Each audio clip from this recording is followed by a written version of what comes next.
This is for educational purposes only. Our group is allowing our instructor, Mr. Roldan Ardines, to use this as an educational material. I am Kanita Dulya and I will going to discuss about the online identity. These days, more people are becoming active in using the internet for research, pleasure, business, communication, and other purposes. Indeed, the internet has a great help for everyone. On the other hand, people assume different identities while in the cyberspace. Internet identity or online identity is a social identity that an internet users establish in online communities and websites. It can also be considered as an actively constructed presentation of oneself. It is the sum of the characteristics and interaction, because you interact differently with every website that you visit. Each of those websites will have a different pictures of who you are and what you do. Sometimes the different representation of you are referred to as a partial identities because none of them has the full and true picture of you. Online identity is all the information we leave on the internet. It is a digital footprint with such details as our email address, date of birth, bank details, and even our purchasing habit on online store. Online identity goes beyond what we do online. So before anything else, let's define first what is identity, partial identity, and persona. Identity is the complete set of characteristics that defines you. Example, name, nicknames, birth date, and any other unique characteristics that combines that makes who you are. Partial identity is a subnet of characteristics that makes up your identity. Example, demographic information about you.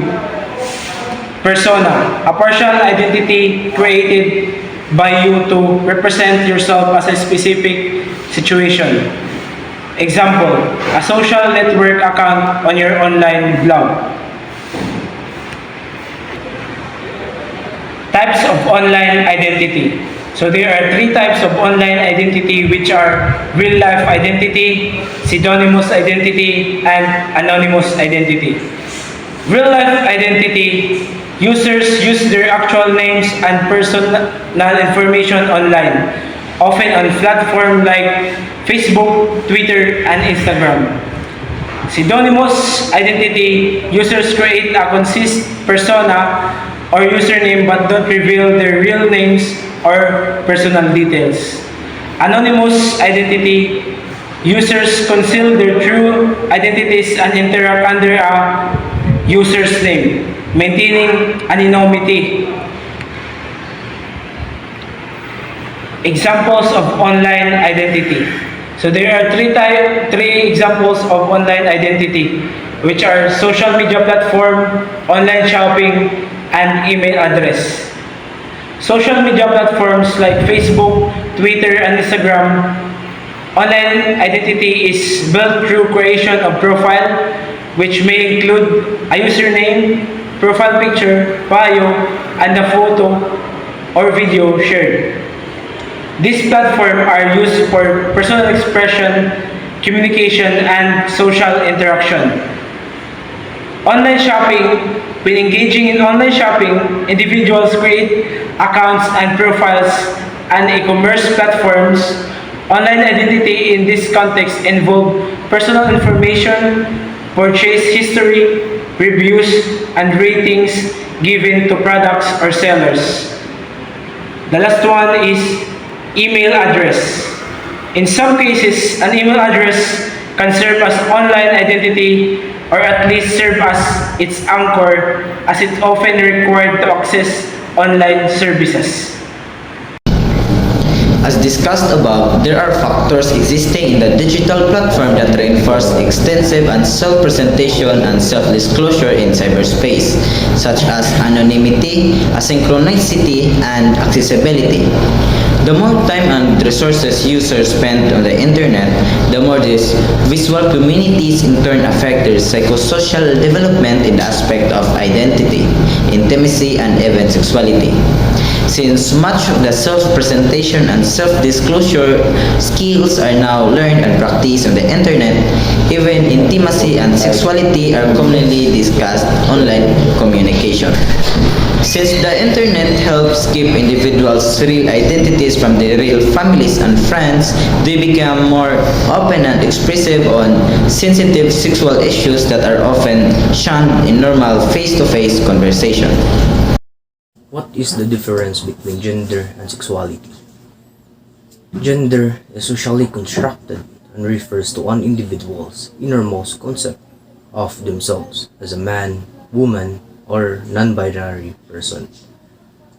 People define their gender identity in deeply personal ways, which can include traditional labels like man or woman, but also extend to identities such as in a spectrum of LGBTQ, can even be a gender fluid, and more. So basically, gender is what you identify yourself with. Gender is all about how you see yourself.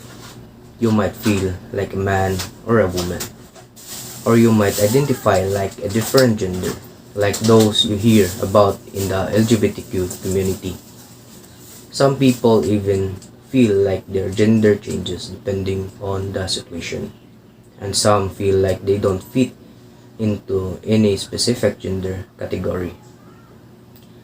Some examples of gender identities include cisgender, transgender, and non-binary. The cisgender individual's identity with the gender they were assigned at birth, such as being assigned male at birth and identifying as a man. On the other hand, the transgender individuals have a gender identity that differs from their assigned sex at birth. For instance, someone assigned female at birth who identifies and lives as a man. The non-binary individuals do not exclusively identify as male or female. They may identify as both, neither, or as a different gender entirely. These diverse gender identities highlight the spectrum of gender beyond the traditional binary understanding of male and female. So the next one is sexuality. Sexuality is an individual expression and understanding of desire, or refers to who a person is attracted to. Sexual orientation can be categorized in various ways, including heterosexual, homosexual, bisexual, pansexual, asexual, and more. So, sexual orientation is about who you're attracted to romantically or sexually.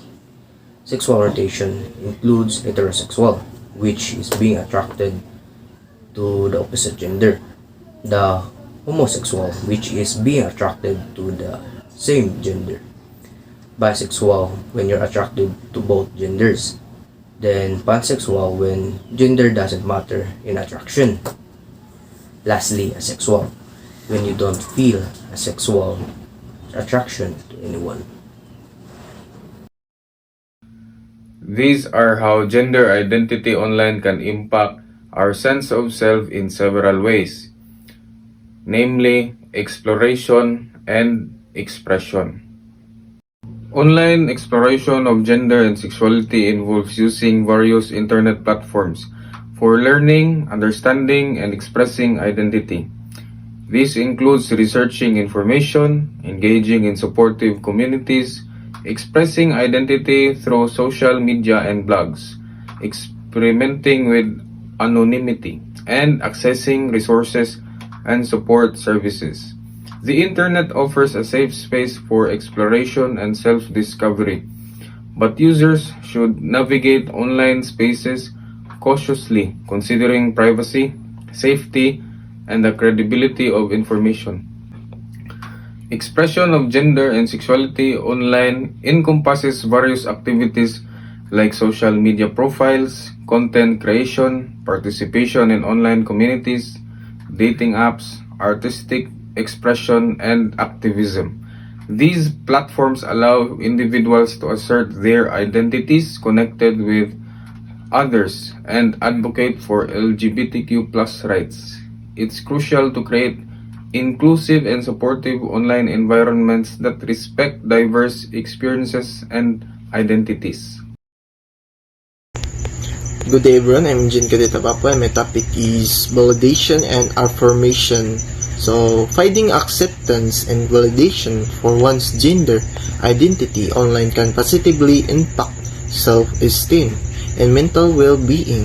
Connecting with supportive communities, receiving positive feedback, and seeing representations of diverse gender identities online can affirm one's sense of self, foster a sense of belonging.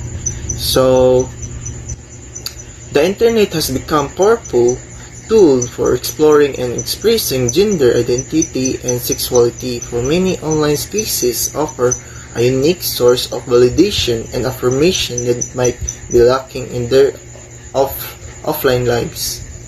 So, benefits of offline validation is finding community, positive reinforcement, exposure to diverse identities, access to information. So, the challenges of online validation, so echo chambers focus on appearance, intuitive interactions, and toxicity and harassment. So, finding healthy online validations is seek diverse communities, engage with online groups that presents a variety of identities, focus on values, maintain offline connections, prioritize mental health.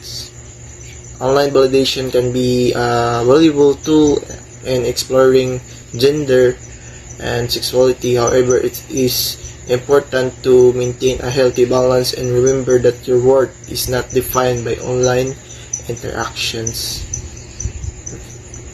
I'm Nicolito Lonsag, and I'm going to discuss on how gender identity online can significantly impact our sense of self through visibility and representation. So, visibility. Online platforms offer visibility to diverse gender identities that may not always be as prominent in offline spaces. Seeing others openly expressing different gender identities can validate and empower individuals questioning or exploring their own gender. This visibility can provide a sense of belonging and reduce feelings of isolation. For example, transgender influencers like Nikki Tutorials or Nikki D. Jagger and Josh Jennings use their platforms to raise awareness and provide the visibility for transgender experiences. Seeing these individuals thriving and being celebrated can empower others who are questioning or exploring their gender identity. Next is the representation. The representation of various gender identities online can challenge traditional norms and stereotypes. When individuals encounter diverse representation of gender, it can broaden their understanding of identity and provide them with role models who validate their own experiences. For example, shows like Pose and Transparent depict transgender characters and their lives authentically, challenging stereotypes and providing delicate portrayals. Such presentation not only educates but also validates the experiences of individuals whose gender identities differ from traditional forms. And that's all. So, I'm Cadet Laparan and I will be tackling how does gender affect our online experience. Social interaction. Gender can influence how people are treated in online interaction. Women, for instance, may face more harassment, trolling, or sexist remarks compared to men. Representation.